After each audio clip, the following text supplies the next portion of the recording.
আসসালামু আলাইকুম ওয়া রাহমাতুল্লাহি ওয়া বারাকাতুহু। শুরু করছি আল্লাহ তাআলার নামে। আশা করি আপনারা সবাই ভালো আছেন। বিশেষ করে কথা হচ্ছে যে ফিলিস্তিনের যে অবস্থা মানে আর দেখা যাইতেছে না।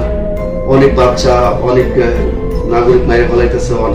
এতদিন শুনছিলাম যে অফ করছে, ফিলিস্তিন বিজয় হয়েছে, এখন বর্তমানে ইসরায়েল আবার নতুন করে বোমা মারতেছে, অনেক নাগরিক মেরে ফেলাইতেছে, অনেক ছোট ছোট বাচ্চা।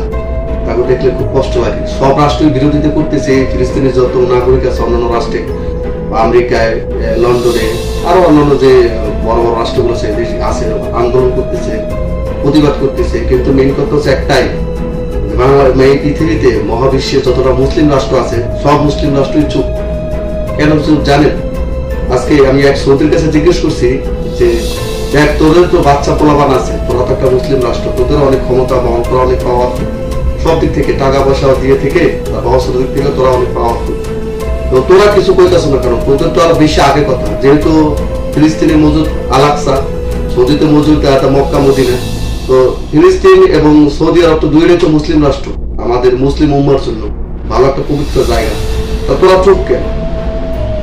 তো ওরা কইতেছে যে মুশকিল জি ফিলিস্তিনের সাথে যে ইসরায়েলের যুদ্ধ হইতেছে, ইসরায়েলের সাপোর্ট করতেছে আমেরিকা।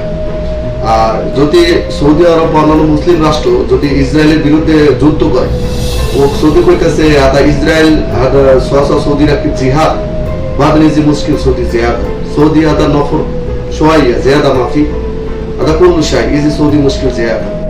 মানে ও কইতেছে যদি ও ইসরায়েলের বিরুদ্ধে যুদ্ধ করতে যায় ফিলিস্তিনের পক্ষ নিয়ে, তাহলে সৌদি আরবের অনেক সমস্যা। যেহেতু এক সৌদি হচ্ছে জনসংখ্যা কম, তারপরে একটা মুসলিম রাষ্ট্র, সৌদি 2-2.5-3 কোটির মতো জনসংখ্যা, আর বাদ বাকি যে মানুষগুলো সব অন্যান্য রাষ্ট্রের মানুষ, যেমন পাকিস্তান আছে, ইন্ডিয়ান আছে, বাংলাদেশি আছে, নেপালি আছে, তারপর অন্যান্য রাষ্ট্রের আছে, শ্রীলঙ্কার আছে, এরকম আছে সব, মানে আজনবী আর কি, এরা বেশিও না।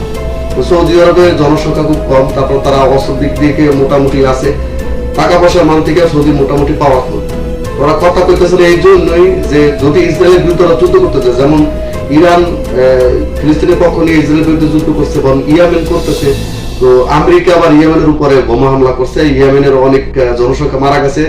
তারপর 55 জন না জানি কতজন, একটা 55 জনের মতনই শিশু মারা গেছে, তারপর অন্যান্য নাগরিক মারা গেছে। তো ইসরায়েলের কিছু করতে গেলে আমেরিকা আবার এটা করে ফেলে, মানে এরা বিরুদ্ধে যায় করে বোমা হামলা করে। তো এই জন্য আর কি সৌদি চুপ, কিছু কইতেছে না। যদি ওরা ইসরায়েলের বিরুদ্ধে যুদ্ধ করে মানে জিহাদ করে, তাহলে আবার আমেরিকা ওদের উপরে হামলা করে। তো সৌদি তো দুইটা পবিত্র স্থান, একটা হচ্ছে মদিনা, একটা হচ্ছে মক্কা। এখানে অনেক মানুষজন আছে, অনেক দেশের মানুষজন আছে। যদি এই দুইটা রাষ্ট্রে মানে দুইটা জায়গায় যদি আমেরিকা বা ইসরায়েল যদি হামলা করে, তো অনেক মানুষ ক্ষয়ক্ষতি হবে। তো হেফাজত করার মালিক আল্লাহ। আমরা মুসলিম রাষ্ট্র শুধু পারি দুই হাত তুলে দোয়া করতে, তাছাড়া পারতেছি না কিছু। কারণ কিছু কইতে গেলেই অনেক সমস্যা। এক হচ্ছে ডলার মান, কোন ডলারে কোমর ভেঙে দেবে, টাকার মান কম। আমেরিকা বা ইসরায়েলের টাকার মান অনেক ভালো, অন্যান্য রাষ্ট্রের সাথে টাকার মানের সাথে অনেক ভালো, ডলারের মান ভালো। তো যে কেউ কিছু কইতে যায়, কোনো মুসলিম রাষ্ট্র যদি কিছু কইতে যায়, তাহলে আর কি আমেরিকা ওই ডলারের কোমর ভেঙে দিবে আর ডলার মান বাড়াই দিবে।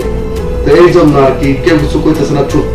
সবাই নিজের মন থেকে দোয়া করবেন যাতে মহান আল্লাহ তাআলা ফিলিস্তিনের পাশে থাকে, ফিলিস্তিনের মানুষদের ধৈর্য ধরার তৌফিক দেয়, হেফাজত করে এবং ইসরায়েলের বিরুদ্ধে ধ্বংস করে, ইসরায়েলকে ধ্বংস করে। তাছাড়া মুখ থেকে কেউ কিছু করতে পারবে না।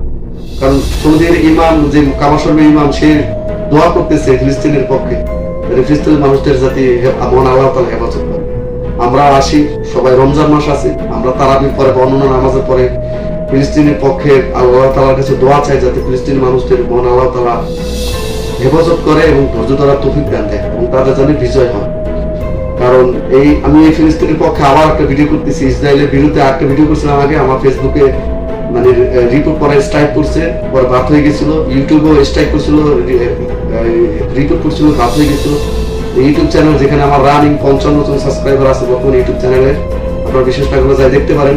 যেমন আলামিন village blog remittance fighter of Bangladesh, এই নামে আমার একটা ইউটিউব চ্যানেল আছে। তো ইউটিউব চ্যানেলে মানে রানিং অবস্থা খুব ভালোই ছিল, ভালো ভালো ভিডিও করতাম, এক পর্যায়ে হচ্ছিল। কিন্তু ইসরায়েলের বিরুদ্ধে একটা ভিডিও করে আমার ইউটিউব চ্যানেলটা বাদ হয়ে গেছে, ফেসবুকটাও বাদ হয়ে গেছে। তো আবারও ভিডিও করলাম একটা ফিলিস্তিনের পক্ষে, ভিডিও যায় যাক, আইডি যায় যাক, সমস্যা নেই। তো সবাই ফিলিস্তিনের পক্ষে দোয়া চাইবেন, যেহেতু আমাদের আর কিছু করার নাই। কারণ আমরা সবাই মুসলিম রাষ্ট্র, মহাবিশ্বের মুসলিম রাষ্ট্র যদি সব এক হইয়া যদি আমেরিকা বা ইসরায়েলের বিরুদ্ধে যদি যুদ্ধের ঘোষণা দেয়, তবে কি করবো আর কিছু কর, তাহলে এক মুসলিমের বিজয় হবে। এটা তো কোরআনে লেখা আছে, লাস্ট পর্যায়ে মুসলিমের বিজয় হবে। কিন্তু কেউ কিছু কইতেছে না, একমাত্র শুধু টাকার মান কমে যাবে, বা আমেরিকা তাদের সাপোর্ট করবে, বা আমেরিকা যুদ্ধ করবে, এই জন্য আর কি।